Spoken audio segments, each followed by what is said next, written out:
Hola a todos, sed muy bienvenidos. Vamos a disfrutar juntos de la palabra de Dios, vamos a meditar en ella, pero vamos a comenzar en primer lugar orando y pidiendo la dirección del Señor. Oremos.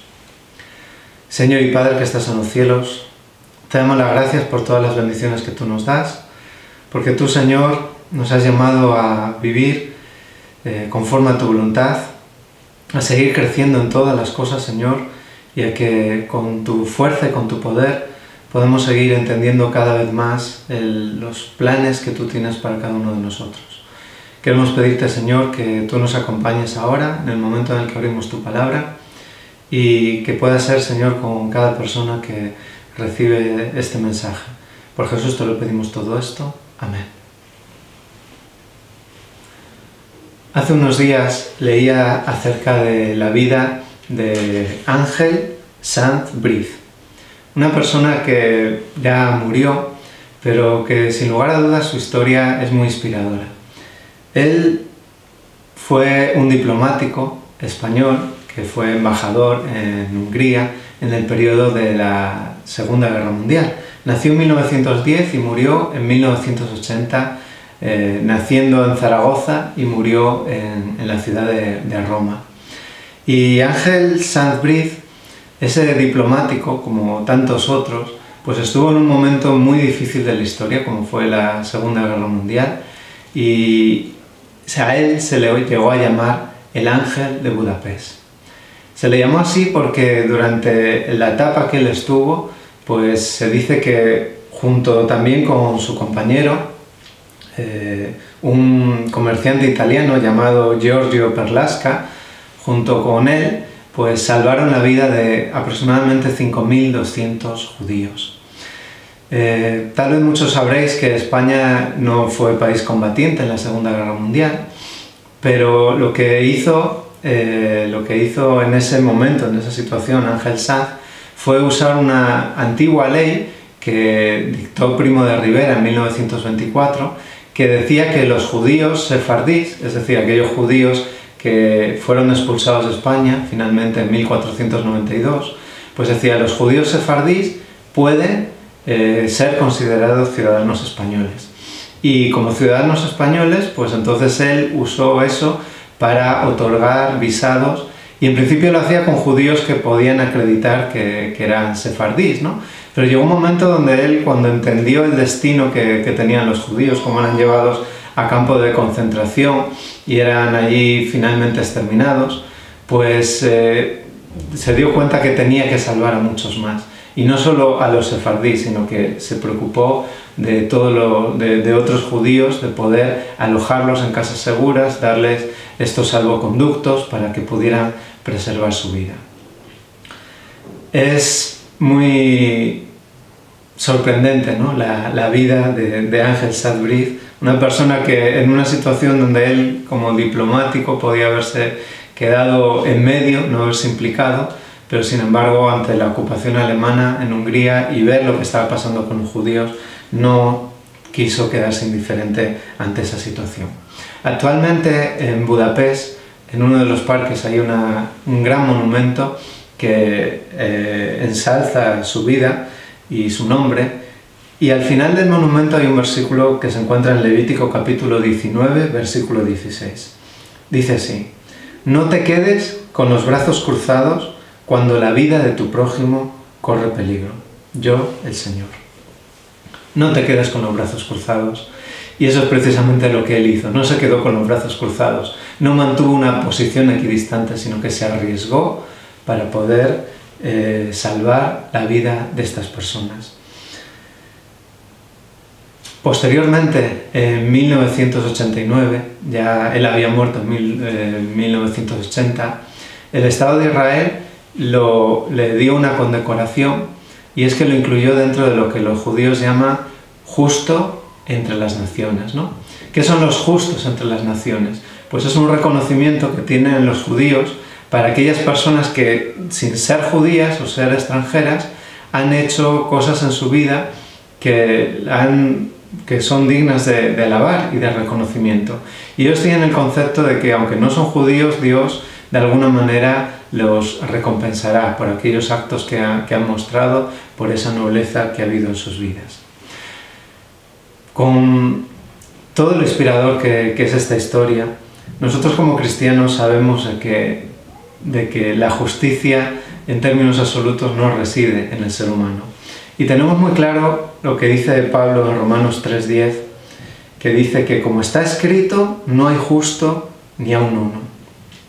Este versículo de alguna manera siempre nos baja a tierra, nos hace darnos cuenta de nuestra verdadera condición, que no puede haber orgullo en nosotros ni en nada, absolutamente en nada, de lo que tú y yo hagamos.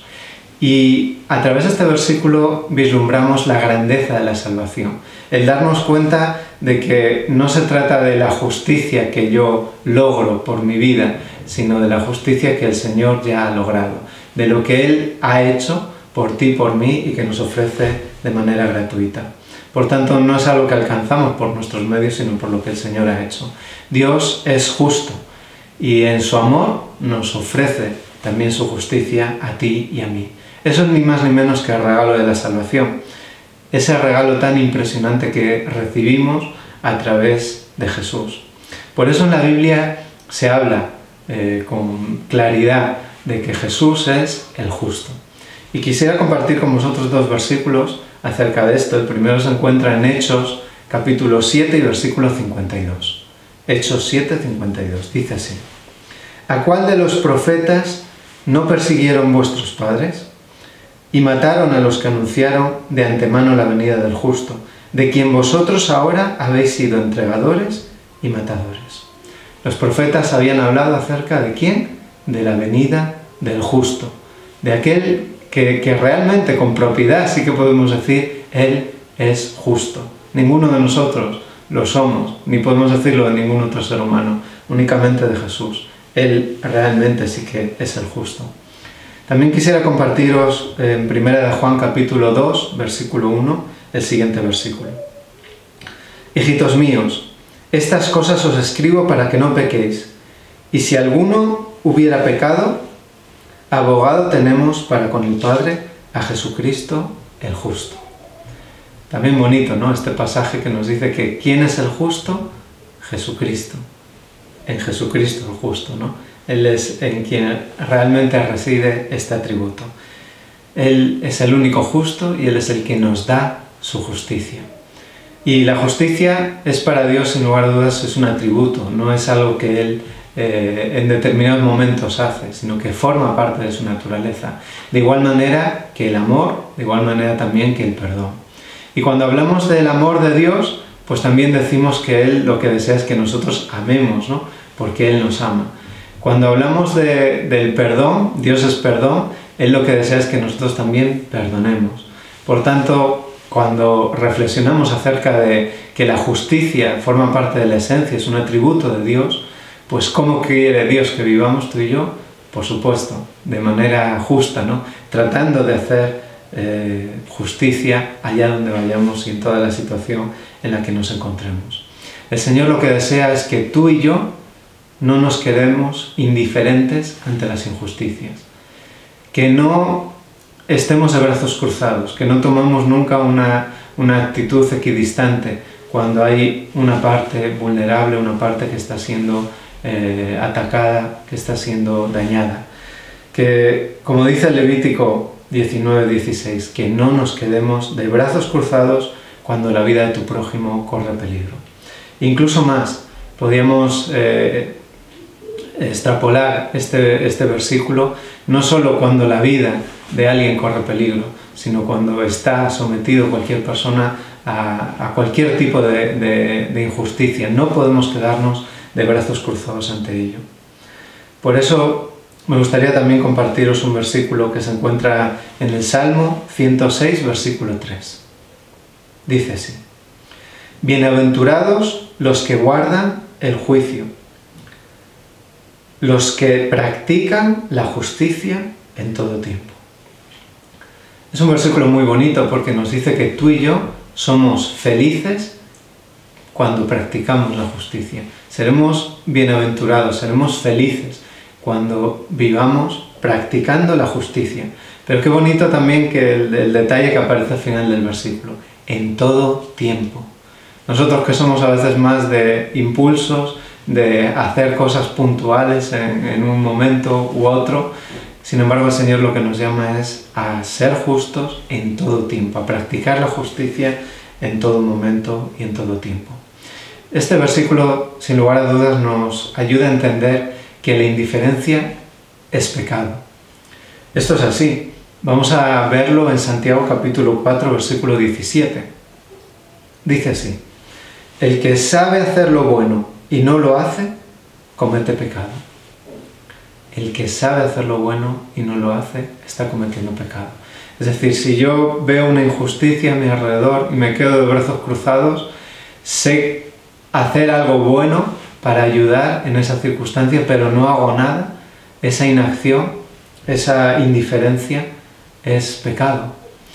Qué importante es esto, que podamos reflexionar en la profundidad de esto, ¿no? Porque a veces pensamos que únicamente podemos entender el pecado como cosas que deliberadamente hacemos mal, pero si ante una situación de injusticia no actuamos, pues estamos también pecando, ¿no? No estamos formando parte de lo que el Señor quiere, ¿no? Que podamos ser elementos de ayuda en la situación en la que nos encontramos. Es cierto que cuando pensamos en todo esto, nos puede venir a la mente, ¿no? Y darnos cuenta de los conflictos que tenemos tú y yo, porque como seres pecadores nos damos cuenta de que a veces el egoísmo tira de nosotros y nos impide vivir justamente, porque nos preocupamos más de nuestras circunstancias más que por las de los demás, o incluso a la hora de actuar ante tal o cual situación podemos estar valorando y poniendo por encima de todo nuestra comodidad, nuestra conveniencia. Entonces en esos momentos ahí pesa mucho más nuestro egoísmo, nuestra comodidad. Y somos conscientes también de que a pesar de esta limitación, esto no tiene que ser algo para conformarnos, sino todo lo contrario, para ponernos en manos del Señor. Y eso es lo que Él quiere hacer a través de la santificación. Somos conscientes de que en la vida del cristiano está la etapa de la justificación, que es el momento donde el Señor nos da su justicia, nos ofrece su salvación, lo que Él ha hecho por ti y por mí, pero ahí no acaba la cosa, ¿no? El proceso de santificación es esa etapa hermosa que comienza cuando aceptamos a Cristo y cuando Él empieza a cambiar en nuestra vida todo lo que necesita ser cambiado. Y sabemos que es mucho, pero necesitamos ponernos en sus manos. Por eso Él quiere hacer esta obra de santificación. Me gustaría compartiros un versículo que se encuentra en Romanos capítulo 14 y versículo 17. Dice así: porque el reino de Dios no es comida ni bebida, sino justicia, paz y gozo en el Espíritu Santo. El reino de Dios, ese anhelo de nuestro corazón. ¿Por qué elementos está constituido? ¿Por qué cosas se define? Qué bonito lo que nos dice Pablo en Romanos. Por justicia, por paz y por gozo en el Espíritu Santo. Estos son los elementos que están presentes en el reino de Dios, ¿no? En el reino de los cielos. Y si tú y yo también queremos empezar a vivir, a respirar de esa atmósfera celestial, tenemos que vivir aquí en esta tierra de la misma manera, en justicia, con gozo y con paz. Debemos vivir tratando de evidenciar la justicia en todo lo que hagamos. Hay un versículo también inspirador que me gustaría compartir, que se encuentra en 1 Juan 2:29. Anteriormente habíamos visto en 1 Juan 2:1 que se nos hablaba de Jesús como el justo, ¿no? Dice, abogado tenemos para con el Padre en Jesucristo el justo.